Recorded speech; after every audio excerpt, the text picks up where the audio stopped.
Hey guys, how's it going? Ed here with another video. Today I'm having an even worse than usual skin day and an even worse than usual hair day too, so I'll spare you all the horror of having to gaze upon the mess that is currently me and instead listen to my voice as I ramble over some very suspect moving images and give my first impressions on a few new fragrances by Jo Malone. So Jo Malone have just recently launched a limited edition collection of 5 fragrances which are called the Bloomsbury Set.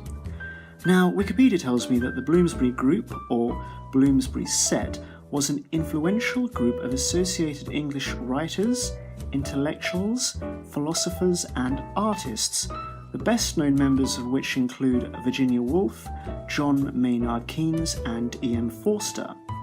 This loose collective of friends and relatives lived, worked or studied together near Bloomsbury, London. During the first half of the 20th century, although its members denied being a group in any formal sense, they were united by an abiding belief in the importance of the arts. Their works and outlook deeply influenced literature, aesthetics, criticism and economics, as well as modern attitudes towards feminism, pacifism and sexuality.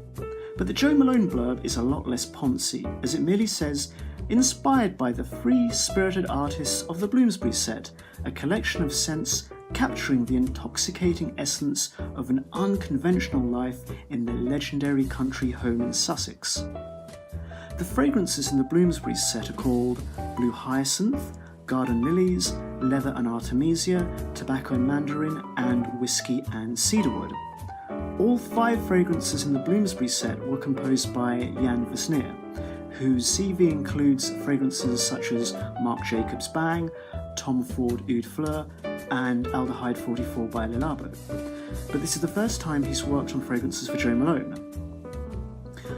As I was most intrigued by Leather and Artemisia, Tobacco Mandarin and Whiskey and Cedarwood, those were the 3 that I wanted to try out the most. If I was going to buy any from this collection, I was going to buy one of those 3. So yesterday I wandered down to the Jo Malone boutique in Cambridge to sniff them out. Jo Malone is a brand that I'm not really keen on, but nevertheless, I approached the Bloomsbury Set with an open mind. Oh, and the staff at Jo Malone wouldn't let me film properly in the store, because, well, they have to protect the brand image and all that. So instead, I'm going to stand outside like a pauper and give you my first impressions of the fragrances on a card tester strip. Now, Tobacco and Mandarin was sweeter, brighter, and much more citric than I thought it would be.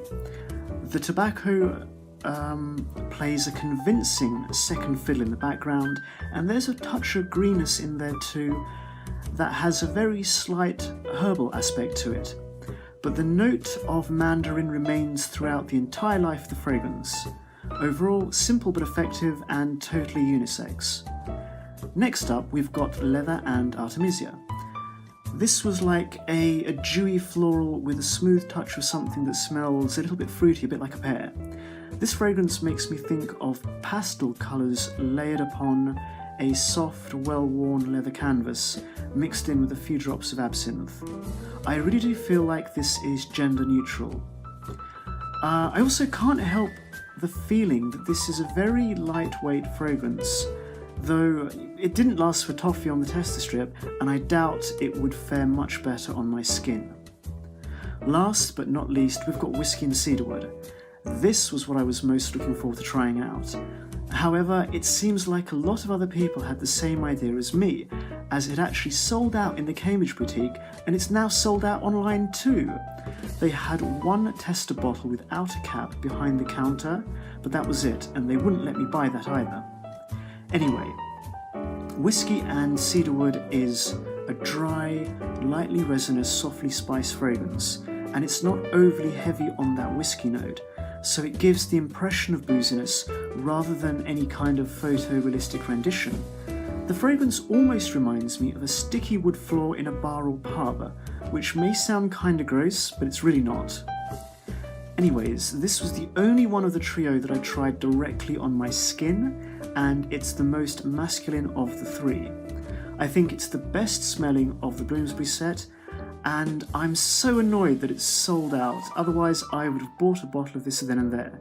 But I guess I'll have to come back when they have it in stock again, or just scour eBay. Anyway, that's been my brief first impressions on 3 fragrances from the Jo Malone Bloomsbury set that piqued my interest the most. Hope you guys enjoyed it. Cheers for watching and take care.